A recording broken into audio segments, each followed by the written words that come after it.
Welcome to CoreLogic's housing market update for June 2024, brought to you by onthehouse.com.au. Dwelling values rose 0.8% in May, the 16th consecutive month of growth and the largest monthly gain since October last year. The mid-sized capitals continue to lead the pace of growth, with Perth home values up 2% in May, Adelaide rising 1.8% and Brisbane up 1.4%. In dollar terms, it's the equivalent of the median dwelling value rising by more than $12,000 month to month in each of these cities. The remaining capital cities recorded milder conditions, ranging from a 0.6% lift in Sydney values to a monthly decline of 0.5% in Hobart and a 0.3% fall in Darwin. Differences in the levels of available supply provide the best explanation for the variation in growth rates, with the number of properties available for sale in Perth and Adelaide holding more than 40% below the previous 5-year average for this time of the year, while in Brisbane listings are 34% below average. Inventory levels in these markets remain extremely low, despite vendor activity lifting relative to this time last year. Fresh listings are being absorbed rapidly by the market, keeping stock levels low and upwards pressure on housing prices. Conversely, listings across Hobart are tracking 41% above the 5-year average, a consequence of lower demand, with home sales 6.4% below the previous 5-year average over the rolling quarter. The May update also brought a changing of the guard, with Brisbane replacing Canberra to record the second highest median dwelling value of any capital city, a position Brisbane hasn't held since 1997. With values climbing rapidly, Brisbane overtook Melbourne's median value in December last year, and the gap with Sydney values hasn't been this narrow since October of 2013.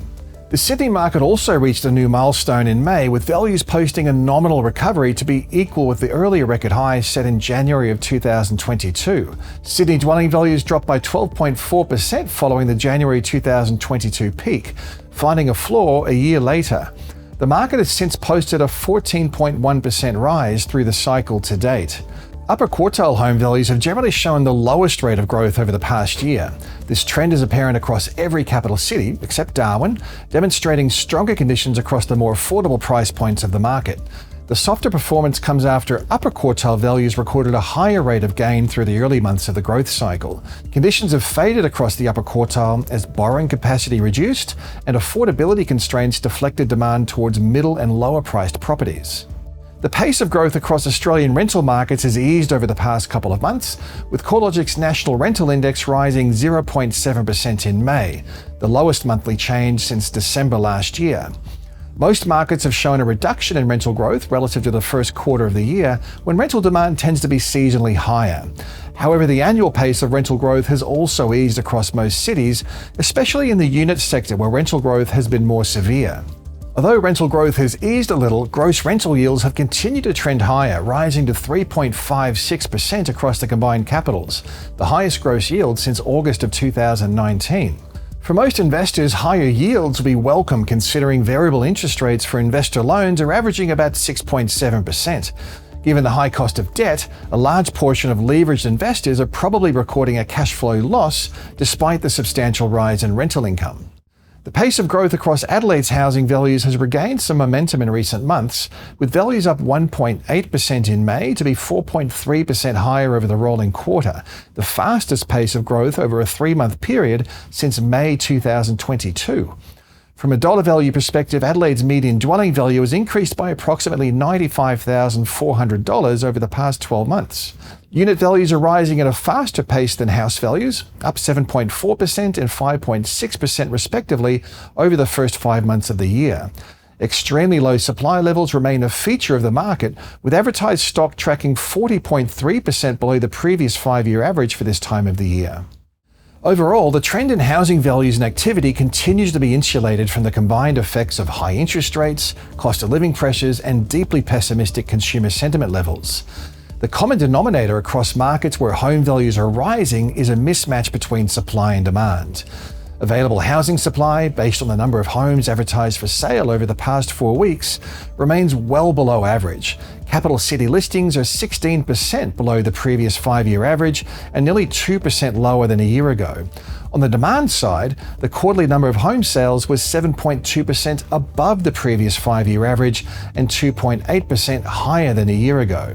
It's this disconnect between supply and demand that's trumping the downside pressures from interest rates, high inflation, and low sentiment. Despite worsening affordability pressures from both a purchasing and a rental perspective, Australian residents still need to keep a roof over their heads. A supply response still seems to be some way off, with new dwelling approvals once again dipping in April. National approvals are up 3.5% on the same time last year, but they're 23.5% below the decade average. Across the multi-unit sector, approvals are almost 44% below the previous decade average. With a federal government target of 1.2 million homes going live from July 1st, we've seen a raft of policy initiatives supporting a housing supply response from both the federal and the state governments. These stimulus measures include significant funding for social and community housing, a further lift in infrastructure spending, and focused infrastructure support for new housing, as well as more funding for training. However, considering the high cost of building, capacity constraints, and scarcity of labour, it's likely to take some time to deliver a material rise in dwelling completions.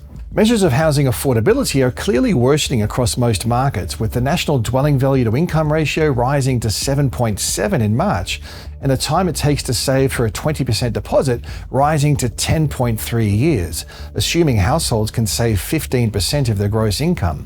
Eventually, housing demand and supply will converge, driven by slowing population growth and eventually a ramp up in residential construction activity.